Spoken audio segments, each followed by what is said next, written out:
Hey everybody, Akil Taylor here, back at it again with another video. I would like to thank each and every one of you for watching my videos. I would like to thank you for your likes, your comments, and to my subscribers, thank you so much. As we now know, President Biden has dropped out of the race and he throws his full support behind Kamala Harris. Do I feel that that's a good idea? I don't know. I'm an independent. I want to see who's the best person for the job and make the choice in November. But we have not really been hearing about the third-party candidates that have been running. One of the third-party candidates is Robert F. Kennedy Jr., son of Robert F. Kennedy and the nephew of former President John F. Kennedy. We, as Americans, we need to have choices, not just two of the same bird, but choices to make sure that we say to ourselves that, you know what, I'm proud of my vote and I made the right choice. Right now, shout out to Fox News. We're going to hear from the third party candidate or the independent party candidate, Robert F. Kennedy Jr., on why he feels that Biden should have dropped out a long time ago and why he feels that he was shaded from the debates and the American voting process. Let's get to it. The Democrats have called themselves the party of democracy, but they ran the least Democratic primary ever. They skipped Iowa, New Hampshire, jumped straight to South Carolina. They killed all primary debates, booted RFK Jr. from the party because he posed a threat to Joe. Today, RFK Jr. held a press conference to tell Democrats, I told you so. A year ago, a little over a year ago, when I entered this race, I predicted that President Biden suffered from a degenerative condition that was not going to improve and that it would make it impossible for him to govern effectively.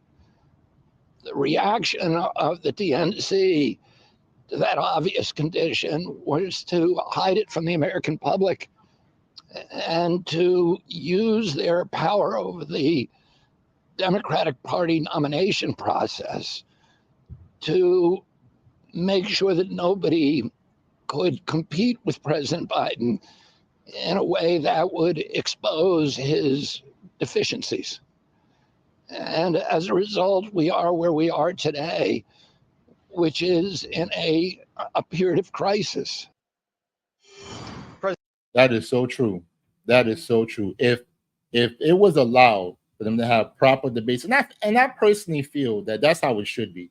It should be that even if you are the incumbent president, I feel that you should still go through a primary process so that the American people can choose it. Because guess what?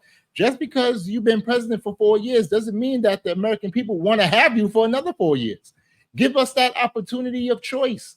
Give other Democrats the opportunity to run. Because if they did that, they would have saw and we would have known the complete deficiencies. And we already knew that, Biden was kind of deficient, but we would have seen it on live television that, wait a minute, something's wrong with this man. We need to choose somebody else. That's what should have happened. And I totally agree with RFK Jr., but we didn't get that opportunity. And now only 100 days left, less than 100 days left. The Democrats are running around like chickens with their head cut off, trying to figure out who they're going to endorse or who is really going to lead and catapult them to victory, because I don't think that is going to happen, but we'll see what happens. We'll see. Presidential candidate RFK Jr. joins us now. So RFK, you ran the right way. You did what you were supposed to do. You're a Democrat. You primaried a Democrat incumbent, and they wouldn't let you. How did they jam you out of this thing? Because now look at what happened.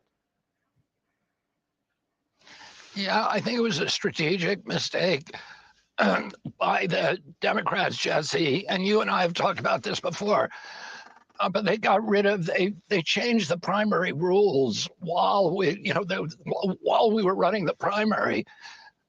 They changed 60 different rules to make it impossible for anybody to challenge Joe Biden. One of the things that you remember that they did to me is I've been campaigning in New Hampshire, so they adopted a rule that said that any political candidate, any Democratic candidate who campaigns in New Hampshire, who steps foot into the state of New Hampshire, that all of their votes would go to the president, all of their delegates would go to the president instead of going to that. And then they shut down the Florida primary. They shut down a bunch of primaries, just said, we're not running them. What type of this that just made me think, like, wow, can you imagine you running, you work hard, people vote for you, and you have some delegates and they say, nah, homeboy, all of those gonna go to the president. What type of dictatorship is that? That's not a democratic process. Come on, man. That's wild, man. For real. We already have our candidate. You know, a few weeks ago, President Biden was ridiculing Vladimir Putin, who won 88% of the vote in Russia. And he said, you know, that was a fixed election because President Putin had made sure no adversaries could challenge him, and also that he had fixed the press so the press wouldn't cover his adversaries. Well, the Democratic Party succeeded in doing the same thing. I haven't been allowed on any of the Democratic networks, ABC, NBC, CBS, CNN, as you know, Fox has allowed me on, although Fox, people like you have allowed me to speak. You debate me. You give me a platform, even though you don't agree with things that I say. And I think that's the way the media is supposed to work. But the other media networks have forgotten about that. When you're playing with children, you just change the rules in the middle of the game and just kind of make it up as you go along. You can't do that when it comes to these high stakes. Guys, that's something that I really don't like that a lot of these networks do. They don't allow all of the candidates to come on and give the American people true freedom of choice. No, this is who you're going to vote for. That's it. What about RFK Jr.? Oh, forget about him. Oh, what about Cornel West? Oh, forget about him. What about Jill Stein from the Green Party? Oh, forget about her. So who you want me to, who should I vote for? You vote for who I tell you to vote for. And then you're going to vote for Biden. Or you're going to vote for Trump. That's sad. We need choices. America, we're at a tipping point with this. I always say things happen for a reason. And God is ordaining this so that we see that our electoral process, not our electoral process, but our election process of presidents is foolish. It's foolish. Shoot, the whole electoral process, period. I feel that just like with presidents, that we have 2-term limits, Congress should have no more than 4-term limits. And senators, no more. U.S. senators, no more than 2-term limits. Because if you don't know, and I'm going to teach you a little something, Congressman serves 2 years. 2. U.S. senators, they serve 6 years. 6 years, ladies and gentlemen. That means that for those 6 years, that same congressman have to run 3 times. Well, I personally have to run once. We really have to understand that it's crazy out here. So you know what? If we don't do something about it, it's game over.